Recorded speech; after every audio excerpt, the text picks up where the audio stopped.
Hello, everyone. Can you hear me okay? As you can see, this microphone was set up for me and my height and not Ala when she got up here. Yeah, so today I think what I want to do is talk about a little bit about my career, how I got started, how I kind of traversed and ended up in Detroit and then show some work, and then hopefully we have some questions for me to answer. But I'm from North Carolina, from Winston-Salem. I got my Bachelor of Fine Arts at North Carolina Central University, small HBCU. It was probably about 4,000 students when I was there. Now it's about 14 to 15,000 students. It's grown rapidly since then. But I spent every summer of my life in Detroit. From the time I was born until the time I was 18, every summer was spent on the east side. My father's from Detroit. Went to North Carolina Central as well. That's where he met my mother. I came about their junior year. My dad never came back to Detroit. He's been in North Carolina since. But my mother always says, you know, you went to Detroit when you were like 6 months old. So like every other kid in America, when the summertime hit, you get shipped to your grandparents' house. So soon as school was over, literally the next day, I was either on a plane or my grandparents were driving from Detroit to come get me. And so I always tell people I feel like I got a PhD in humanity because you're going from rural North Carolina to the slick east side of Detroit. So you're getting a little bit of both worlds. And I enjoy that. And for some reason, Detroit kind of stuck in my mind as a place I wanted to live. I don't know why. As a kid, it was big. I remember my grandmother took me on the People Mover the first day it opened. And I just had these memories of like going to Montgomery Ward and going downtown and going shopping and doing these things. And they would get the newspaper and I was like, at some point, I just want to live in Detroit. It's a big city. You know, my grandfather was a firefighter. My grandmother's a social worker. They had a big Lincoln Town car. I thought it was a limo. Like I wanted this type of life, you know. It was one of the ones that had the cigarette lighter in the back seat. And I thought I was like, man, they really doing it. Like, I want to be this way. And so I took this left turn in college that was an interesting left turn. It was a left turn that I probably never thought was going to happen in my life. But like most students at a college, the only time you get to show your work is at the student show every year. Every college got a student show. That's the only time your work going to ever get in the museum. And my sophomore year, we had a show, and I had one drawing in the show. I was not the superstar of the show. Everybody's kind of fighting in college. Like I got there and I could draw, but there was a kid named Rodney who was like paces above me. And he was my rabbit. I always tell my students, find a rabbit. I was finding a rabbit to chase, and Rodney was the rabbit. But then I just quickly realized Rodney was just outworking me. Because I noticed we would get out of drawing class, and I was like, what is Rodney doing? I'm going back to the dorm. I come back 7, 8 o'clock at night. Rodney's still in there drawing. He never leaves. And so I just picked the desk right beside him, and I was like, I'm going to stay in here till Rodney leave. And I'm going to get in here before Rodney get in here. And so that was kind of what I was doing. And I had a little drawing. It wasn't that great. It was an okay drawing. And I remember my parents came to the show, and I was kind of sad because my mom was like, man, you see that drawing? Who drew that drawing? That boy bad. What's his name, Rodney? And I was like, are you serious? Like, you came here and supported me and you talking to me about Rodney's work the whole time. But I didn't know there was a professor there from the journalism and communications department who taught photo. And he asked me to take his photo class, and I said no, because at that time I didn't need it. It wasn't part of the fine arts curriculum. And I was like, I already got to get 125 credit hours. Like, that's a ton. Like, I can't add this class. And he would not leave me alone. He messed with me for like the whole next week. Like, just take the class in the summer, take the class in the summer, take the class in the summer. I said, I don't have no more money. I'm on Pell Grants. My parents ain't got no money. They made me apply as an independent student. My parents like, we ain't getting no loans. Like, we already got our own loans to pay for. So I was in school working full time on Pell Grants with loans. And he said, well, don't pay for it. Just sit in my class. And I was like, okay. He's like, just sit in there and do the work. I said, I don't have a camera. He was like, I'll give you one. Don't worry about it. Sat in the class. He gave me a camera. Class ended. It was probably 6, 7 weeks. It was a summer class. I thought I did okay. And he was like, I got a friend that's the photo director at the newspaper in your hometown. They need a summer intern. Like, I can get you an interview at least. I can't promise you anything else. He said, just go to the interview. So I went to the interview. I only had like 10 photographs. 6 of them was people playing basketball on the campus. And the guy was like, is this all you have? And I was like, yeah. And he was like, it's okay. It's very green. Like, I wouldn't, only get one intern a summer. I don't want to give it to somebody who just started taking pictures 3, 4 months ago. And he said, well, what's your major? And I said, it's fine art with a concentration in drawing. And he said, oh, my wife teaches drawing at Wake Forest University. He was like, you got a drawing portfolio? I said, yeah, it's in the car. He said, go get it. Let me take it home. I don't know him from Adam, but I let this man take all the artwork I had done for 2 years in a portfolio. He took it to his house and said, come back in the morning and get it before you go back to campus. And I went back to get it, and I said, what'd your wife say? He said, she told me to hire you. So I got a job as a photo intern from a drawing portfolio. I worked there that summer. That led to an internship at the Atlanta Journal-Constitution, which led to an internship at the New York Times, which led to a full-time job at the Free Press. So I had a full-time job at the Free Press before I ever graduated. They hired me full-time in Detroit at the Free Press in January. And I said, I don't get out of school till May. And they were like, yeah, we'll wait. It's okay. But the funny part was they asked me, they said, well, do you ever come to Detroit? Because we want you to have an interview in Detroit. And I said, my cousin's getting married, but I don't have any money to go because I'm in school. And they were like, well, we'll fly you up here the weekend your cousin get married, but you got to interview Thursday, Friday, and then you just stay till Monday. And so when I did the interview, I got back home, back to North Carolina, and they called and said, we want to offer you a summer internship at the Free Press. I said, I can't take it. I already got an internship at the New York Times. I can't break my word. They called back, we want to offer you a year-long internship. I can't take it. I can't break my word. I already promised. Then they called back and was like, we'll offer you a full-time job. Can you start after that? So they held the job. My first week in the job was the great blackout in Detroit. It was the next day I moved here. I was in Eastland buying something and all the lights went out. And I was like, oh my God, what's going on? People was panicking. My boss is like, get your cameras out and start shooting. And I'm like, lady, I don't even know where I'm going. Like, you got to remember, I'm in Detroit in the summer, but I'm not driving in Detroit. I'm riding into Lincoln with my granddad. Like, I'm just a passenger. And so the thing that's special about that moment for me and those two people, the director of photography at the Free Press who hired me and the professor who had me take his class, they saw something in me that I never saw in myself. I didn't even have that type of belief in myself at the time.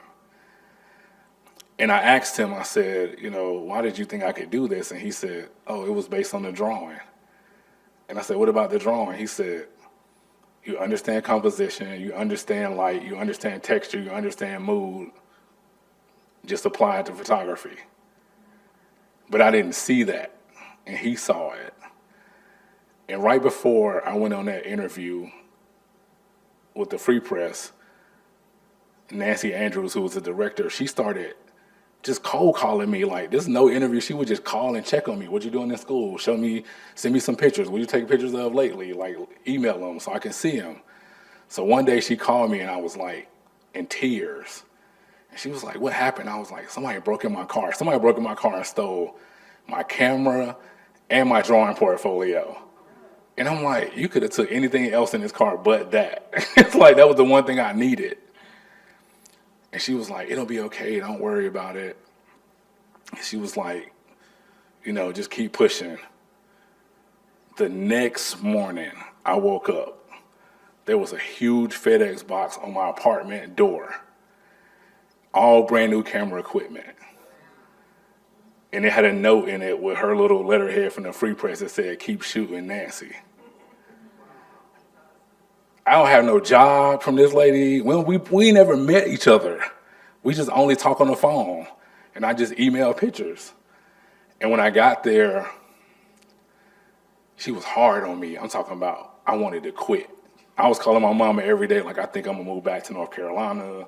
This ain't working out.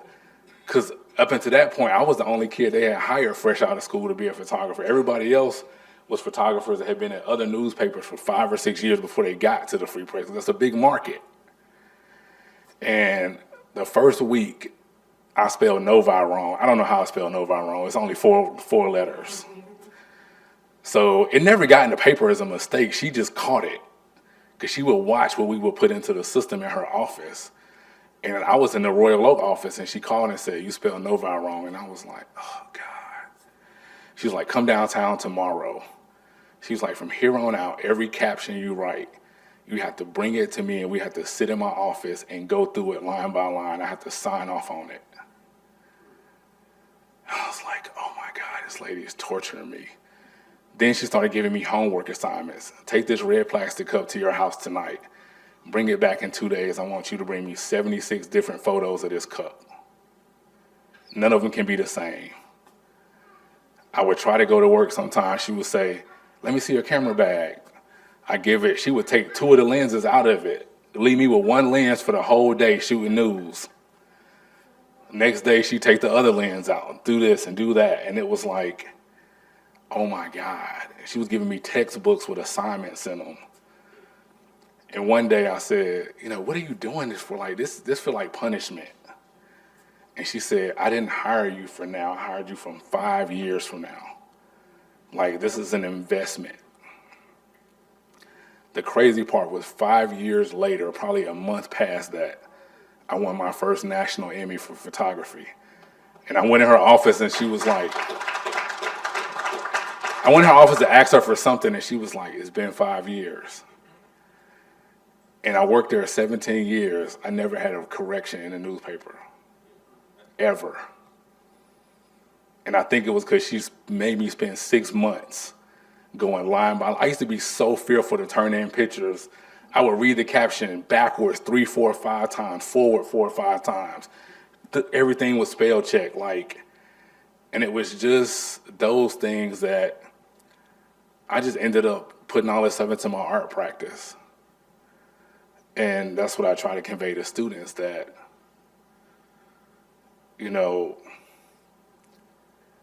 hard work ain't everything, but without it, you don't have nothing.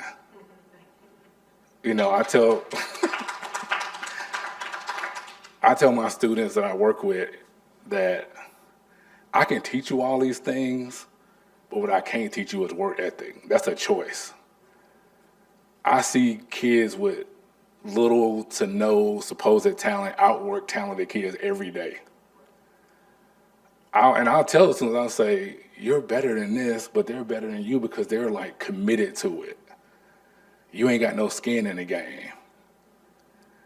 And I think, I like being a visiting lecturer. People like being an honor to bring me to UM-Flint because I think the professors like when I come visit because I don't work there, so I can say mean things to kids and nobody else can say.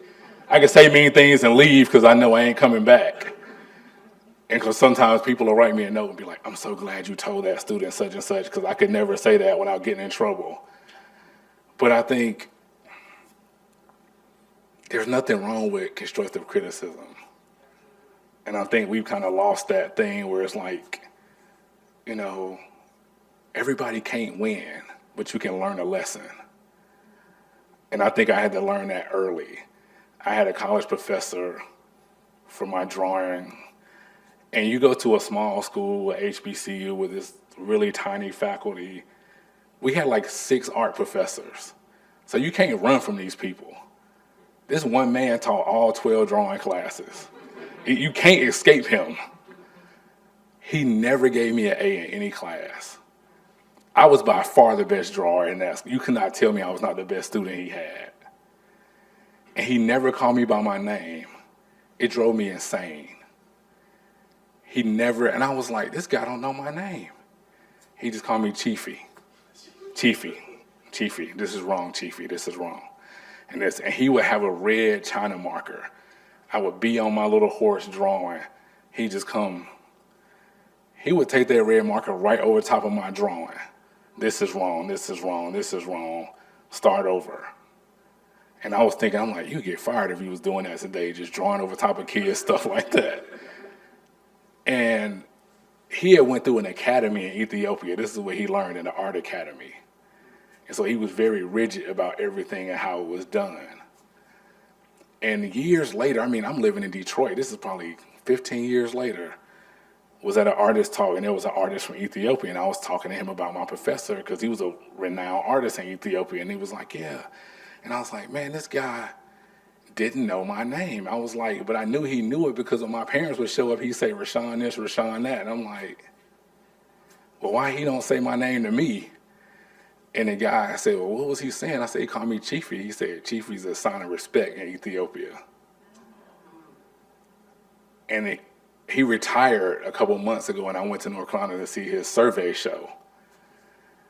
And he told me, he said, if I would have ever gave you an A, it would have never helped you. I never wanted you to think that you were good enough to stop learning. And he was the person that made me start putting context and narrative into my work, because he gave me an assignment. It was a 2-week assignment to draw a portrait. And I drew this incredible portrait. I was so proud of it. I don't know why I did a portrait of Fred Sanford from Sanford & Son, but I was proud of this thing. It had the texture and the hat and the little cardigan. I mean, I had spent good 60 hours on this drawing. He gave me a C. And lesser drawings was getting A's and B's, and I was like, oh my God. And I went in his office, and I was sitting in, and I had like a tear in my eye, and I was like, what is this about? He said, Chiefy. He said, your drawing is like birthday cake. It's pretty, but there's no nourishment. There's no substance to it. He was like, it don't mean anything. And he was the first, he said, you got to have a story. You got to have an allegory. You got to have sophistication in the work you're making. And that was what changed me at that moment to make different work. So I'm going to show you some work, printmaking, drawing. I'm going to show you the new work I'm making, which is object-based. The printmaking will kind of run through a little bit, but I'm primarily somebody who's working in relief printmaking. I love relief printmaking because, to me, as I tell my students, it's just drawing with a knife. It's drawing with a knife and drawing backwards. And this piece you see here was commissioned by Wayne State University. It was right after George Floyd was murdered, and they reached out to me and said, we want you to make a piece about George Floyd's murder. And I was like, for what? And they were like, for a billboard. It's going to be a 40-foot billboard on Woodward. And so I did the block. The block was, 18 by 24. And then I just photographed it. But the piece is called Resting in Black. And so you will see this large billboard of this, and it just said, Wayne State University presents Rashaun Rucker's Resting in Black. And so they kept doing it during COVID in those times because people couldn't come into the galleries. So they started doing a program shortly after that called Up in the Air. And this was one of the first, I was probably the first person to do it. And they just commandeered this billboard for 2 years, just switching out artists every few months. I did a whole body of work called Up from the Red Clay because North Carolina has red clay dirt. And I always think about that when I go home. And this was a mixed media piece called Red Clay, Black Skin. And this was my great uncle who was an officer in the Air Force in the late 60s. And all he ever told me about was the horror stories about being a black officer in the Air Force at that time and how he had to have the toughest skin. So you can't tell, but the skin, his body is made out of faux alligator skin. And the face is relief carved. And the background is monotyped. This is also the same uncle. I love this great uncle. This is called Cool Uncle June. Because he was the uncle that would give you the dap with the $10 in his hand. He see, what's up, nephew? And he slides you a few dollars. And so most of the time I would see him, he'd be smoking a cigarette with his pinky ring on. We'd be talking about life. And so this was a monotype that I did of him. One of the last times I saw him before he passed away. These were large relief prints from the Up from the Red Clay series, and this one was called "I Know It Was the Blood," and it's one of my cousins getting baptized. And the thing I remember early growing up in North Carolina was people were getting baptized in creeks. Like my grandma taking me to churches that, you know, would do baptismals in creeks and little ponds, and I remember that like so vividly as a kid. And I think these were somewhere near the size of like 36 by 40. This one's called The Ghost at New Bethel. And I call it a ghost, and I'm talking about the Holy Ghost, because it's like you see the fan, the handkerchief, and you see, and one of the things I also remember was like people falling out and catching the spirit as a kid. And the thing I remember a lot about church was like the Martin Luther King iconic church fans that was all over the church. And this piece is in the permanent collection at the University of Texas at Austin. And it's roughly around the same size. But all of these are like, I don't make a lot of editions, so all of these are one of three. I kind of keep it small. One reason I keep it small, people think they're like, oh man, I see prints of yours and like one of two, but I pretty much hand pull everything.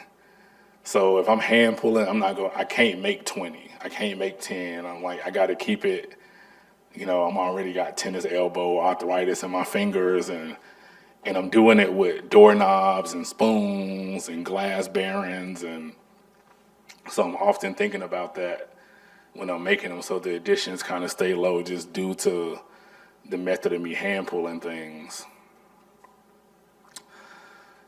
So what you see here, and I kind of just bought this to an end.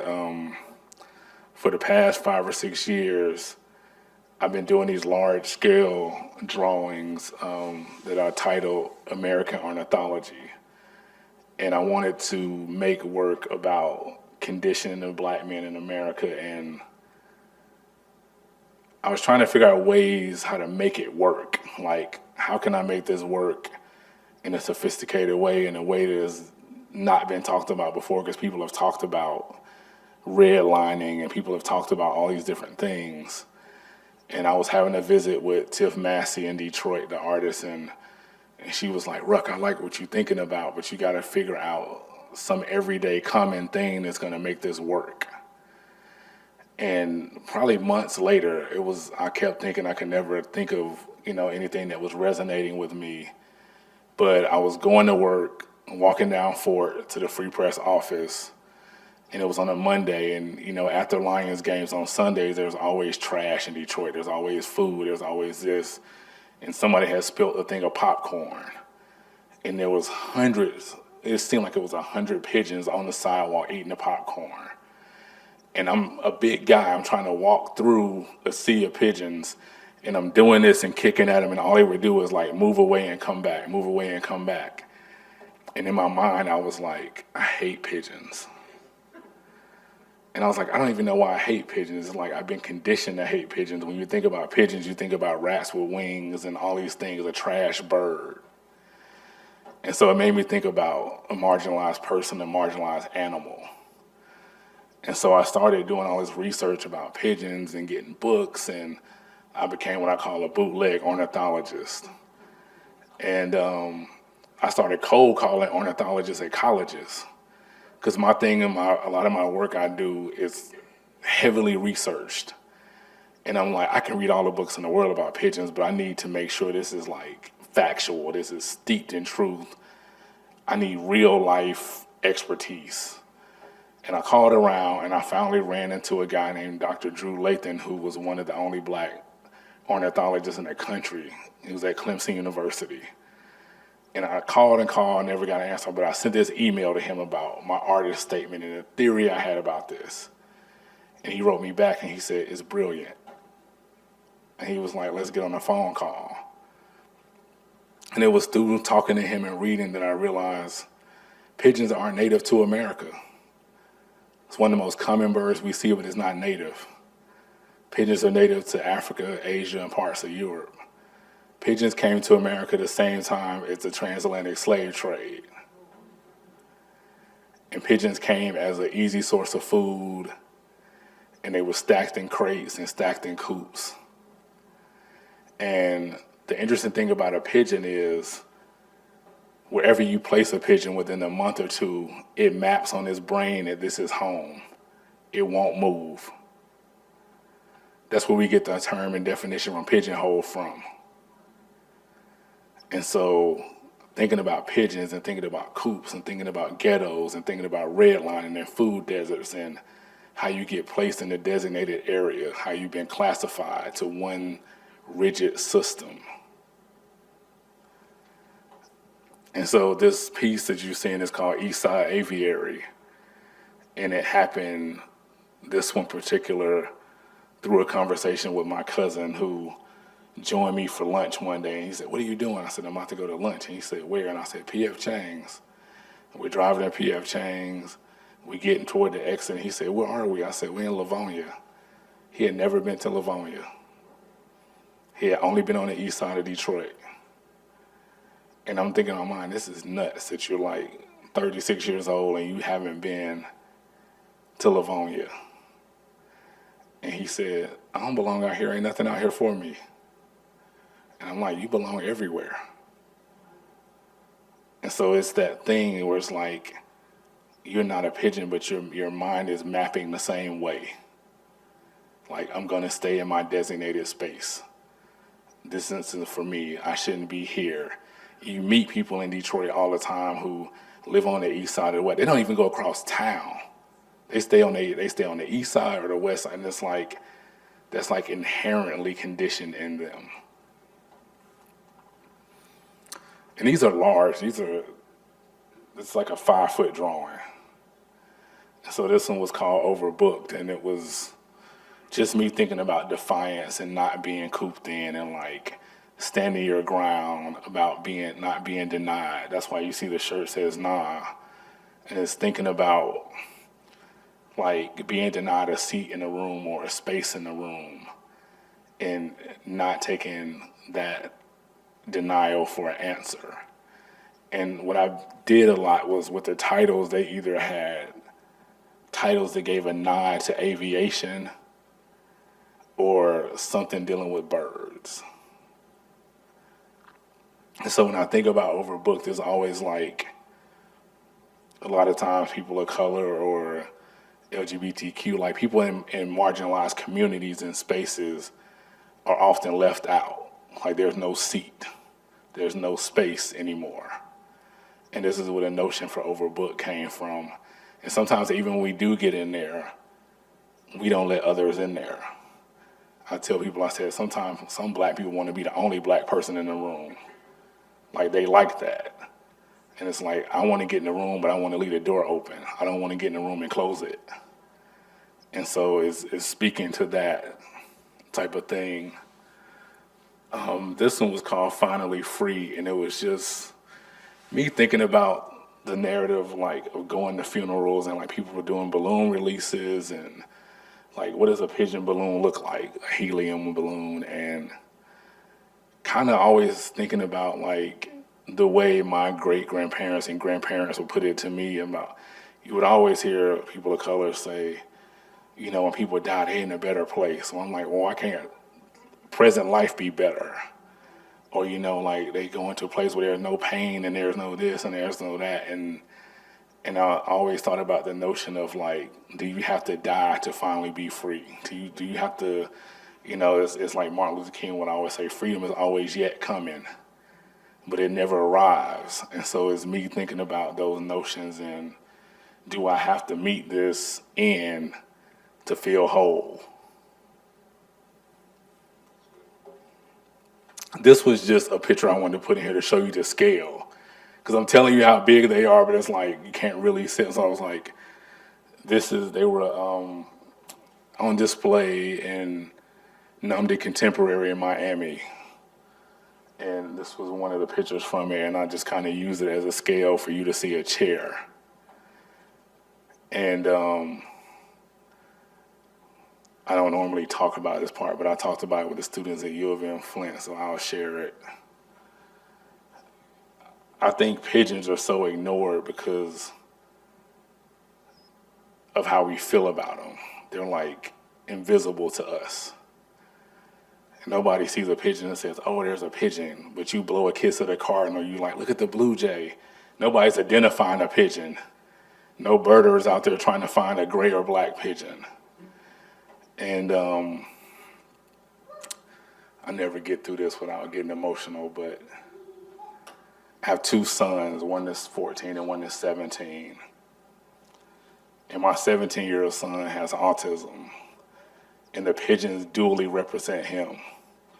He kind of walks through spaces indivisible. Nobody acknowledges him. Nobody pays attention to him because he's quote unquote different, or quote unquote maligned in some way.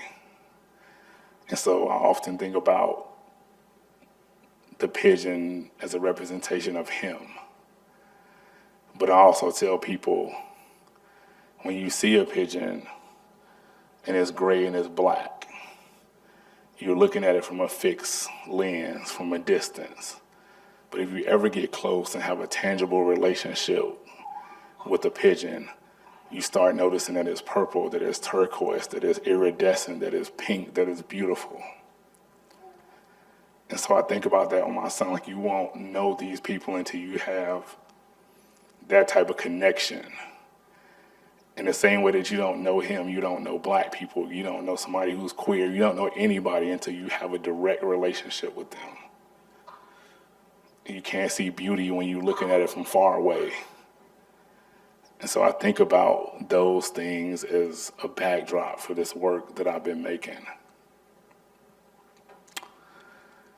This one was called Fly Away.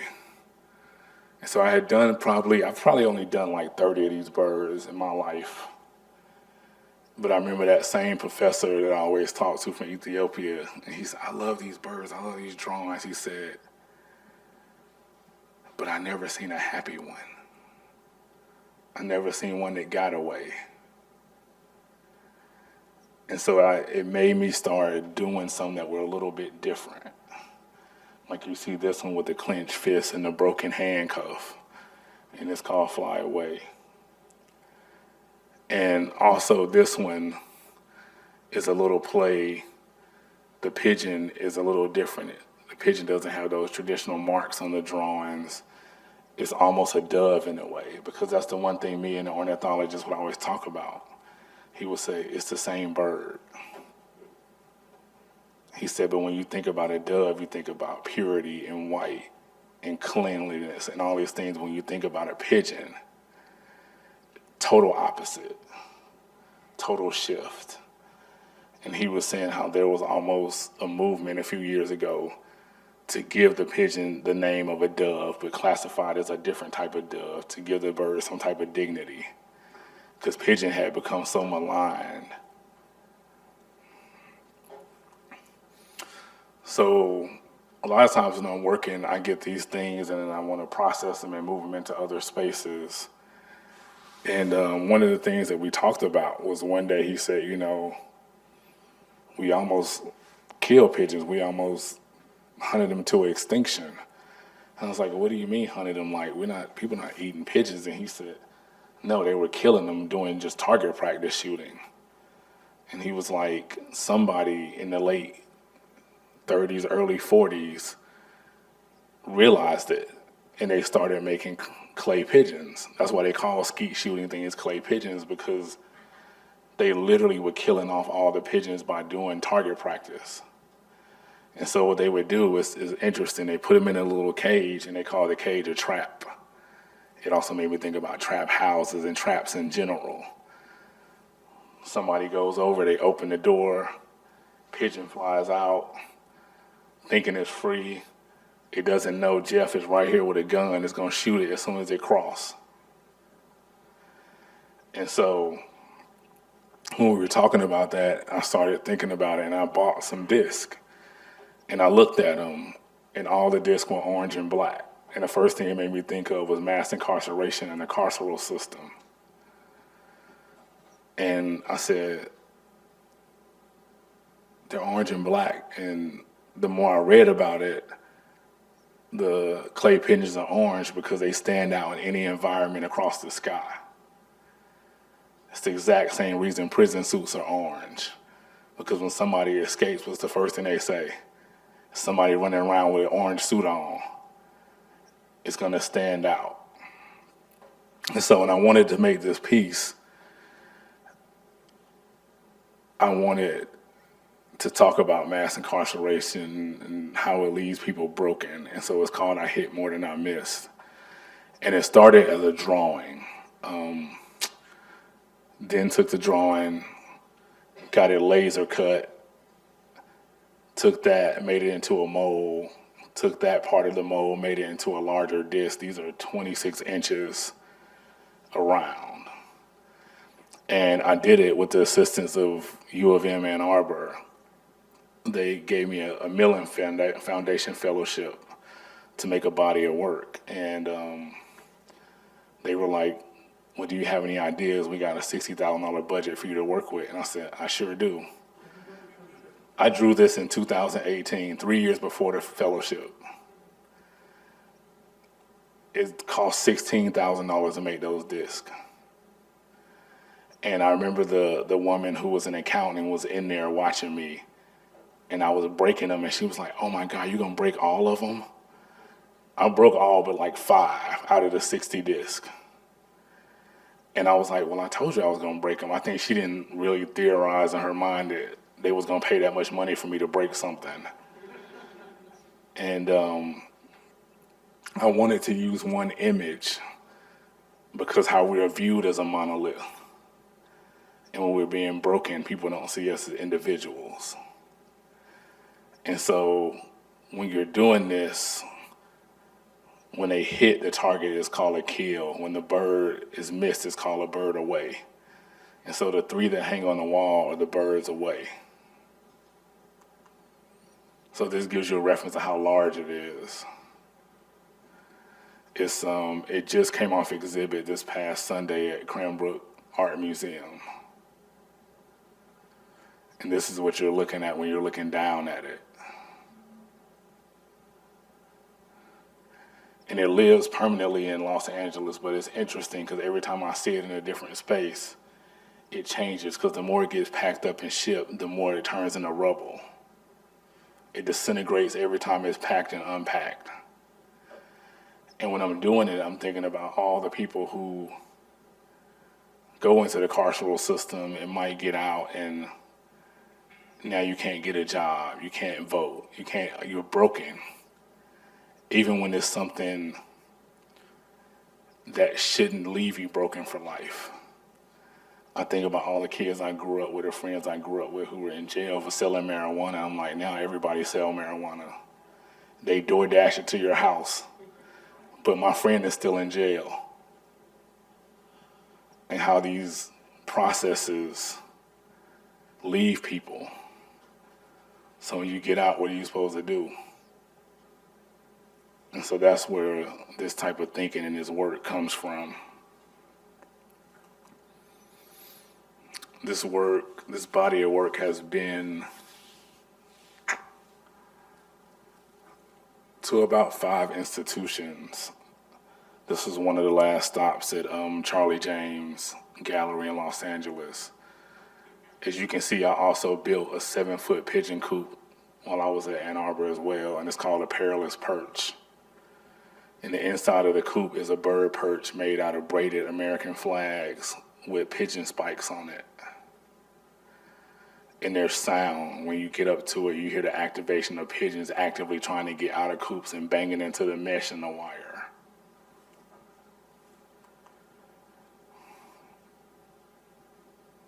And of course, I'm calling it perilous because I'm borrowing that line from the Star Spangled Banner.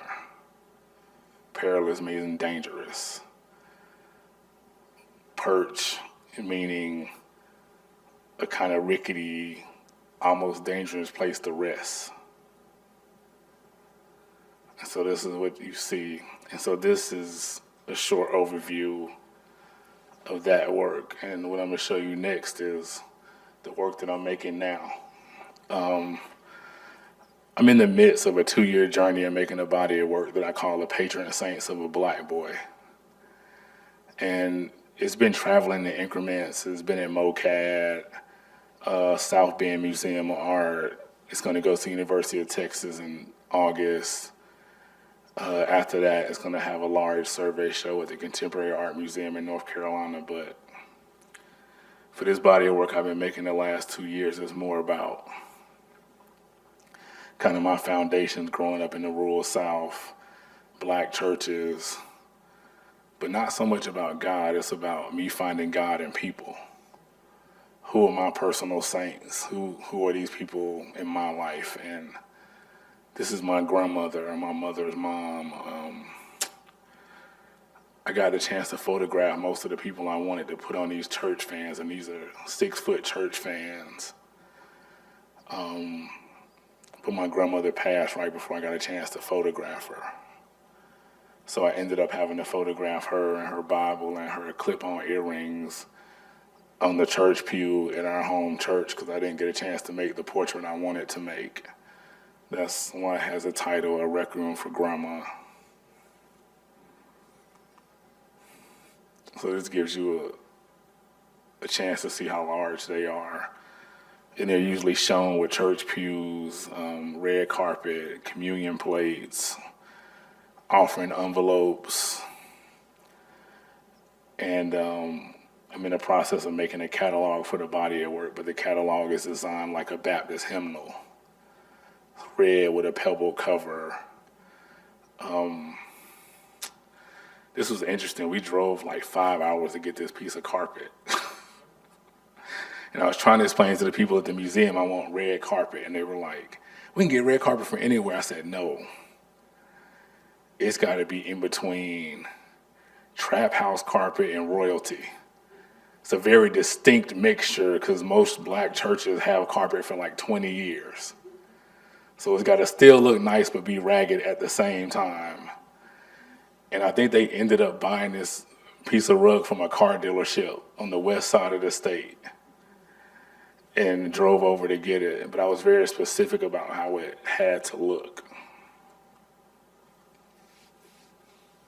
This one is mother to son, and this is one of my best friends of her son. And I was going to actually take a portrait of them for this project. And when I showed up to take the portrait, he was having a crazy day because he was scared he wasn't going to get into the school of choice after he had auditioned to get into an art school.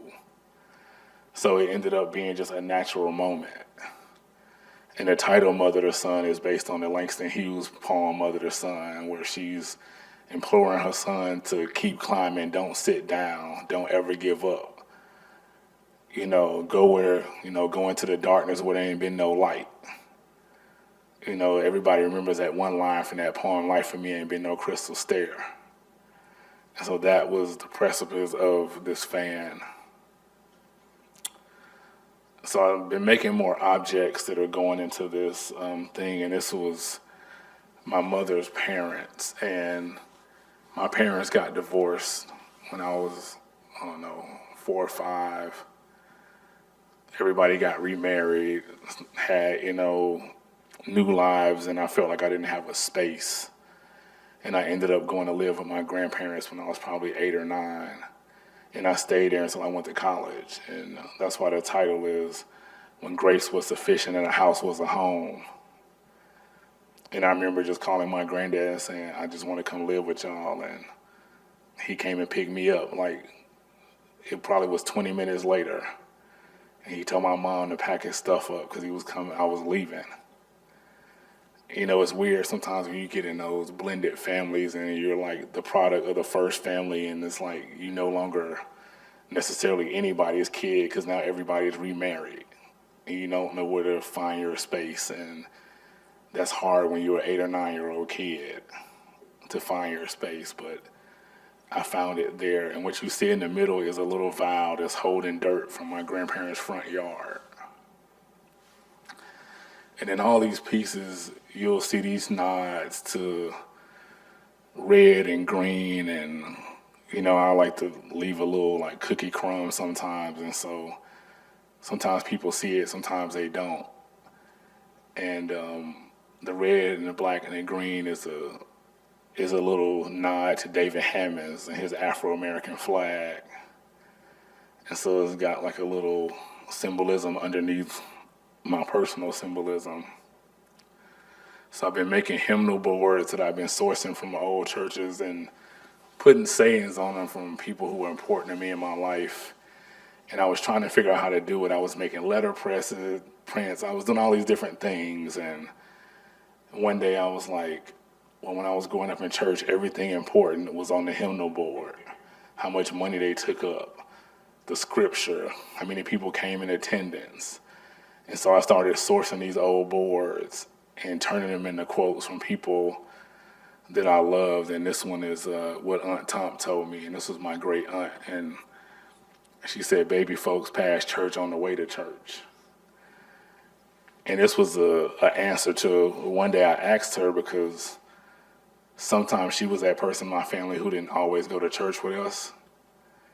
So she would go, but not like we went. And I asked her and I said, Aunt Tom, you don't go to church like everybody else. And she said, baby folks be passing church on the way to church. She said, folks would drive right past people who need help on the way to a building. And she was like, the church is in me. She was like, that's a building. She was like, if God was walking around, he wouldn't be in a building, he'd be helping folks. And so that was her thing. She was like, people would ride by and wave at the homeless person on their way to the building. And so that always stuck with me about where real service lies. Like what type of service you should be offering to people, offering to the world in general. So I put this in here so you can see it. This was in the South Bend Museum. It came down a couple months ago, but just you can get a sense of scale and how things were hanging. This is Make a Joyful Noise. I've been making a lot of tambourines, like taking old church tambourines and kind of refiguring, redesigning them. This one has a holy water font on the front. This is my great aunt. And just thinking about tambourines as an instrument, and part of the thesis work I did at Cranbrook is about tambourines as a spiritual tool in black churches. And tambourines came about because black people needed hand percussion tools. The slaves weren't able to have drums because people feared long distance communication. So they started using hand percussion tools. And tambourines became a fixture because of spirituals in churches. And when people were doing ring shouts and shouting on plantations and having services. And sometimes I look at them as an implement of joy during the worst times. This is a drawing of my cousin that I lost. He was my closest cousin, my first cousin. We were the same age. And it's about 5 feet, and he got sick. He had a cough, and he said, I'm going to the doctor. I've been coughing for like 6 months. I can't get rid of it. And he went to the doctor, and they told him he had terminal lung cancer. And they told him to get his affairs together. He probably had a month to live. And he spent a lot of his adult life as a Marine, and he passed away about 6 months later. And we were sitting around talking the last time, and he was like telling me how he wasn't worried about dying. He had made peace with everything, and whenever his time was, it was his time. And these are the flowers I really wanted to give him, not the ones I sent to the funeral. And I drew him as I thought he was probably his strongest, is when I saw him as a Marine. And so that's where the title comes from. In my father's house are many mansions. And that came from our conversation about dying and not being afraid to die in any way. And I put that there so you can see like the scale of it and how big it is. So this piece is called Fearfully and Wonderfully Made, and it is me and my mom. And then on the other side you have Mary and the baby Jesus. But it is a mixed media holy water font with a lenticular print. So when you walk past it, it changes from me and my mom to Mary and Jesus, depending on like which angle you're walking from.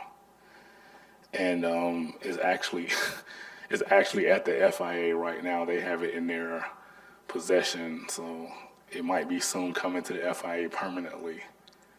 It's a 4-foot water font, holy water font. And this is my grandmother, my only living grandparent, who's 87. And it's a really small thing. It's maybe like this. And when I was thinking about these saints and these saints in my life, and I thought about my son again, and I was thinking about how sometimes he uses a fidget when he's nervous. And I wanted to make something I could travel with that was portable, that I could put my hand around in my pocket and think about my grandmother and think about everything that she did for me and all this obstacles she moved for our family.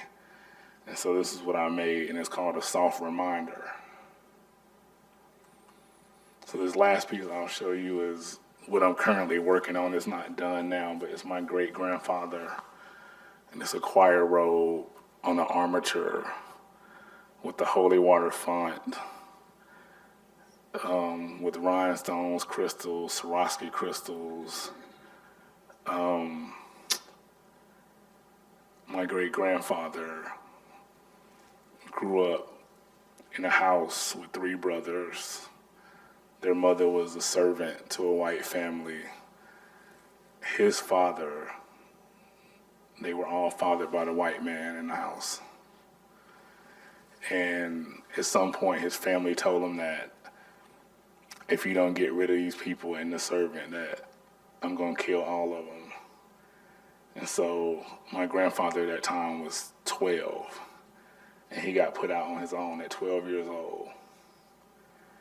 And he told me he walked, some miles, and he came upon some land and the family took him in, and he sharecropped the land with them at 12, and that's when he met my great-grandmother on this little plot of land across from a plantation house in Macon, North Carolina, right on the outskirts of Warrenton, where my family is from. And my great-grandfather never went to school, but he was the smartest person I knew.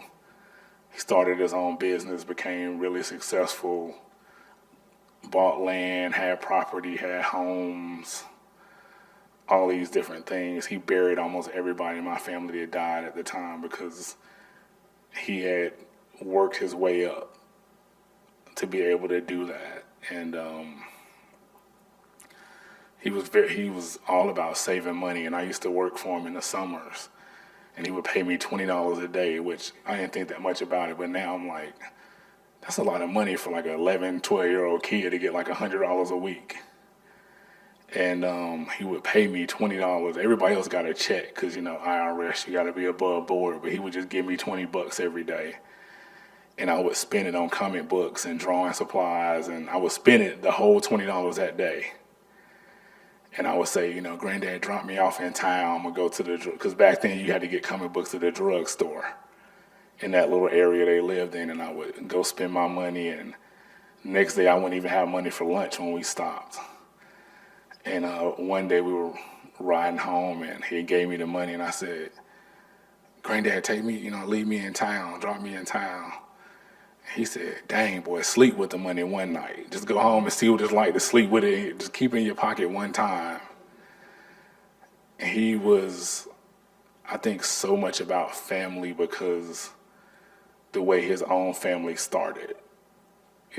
He provided the family reunion every year for all 100 people. He paid for everything. He did everything. And I think his joy in life was just to see his family and see what he helped carve out. And that people were going to school, people were getting educations, and the lineage was strong, and I think he just got so much joy out of that, and so I'm making this choir robe about him, and the title is He Was Him, but the hymn is like a church hymn. And so that's kind of what I'm doing right now. Thank you for letting me bug you for a minute.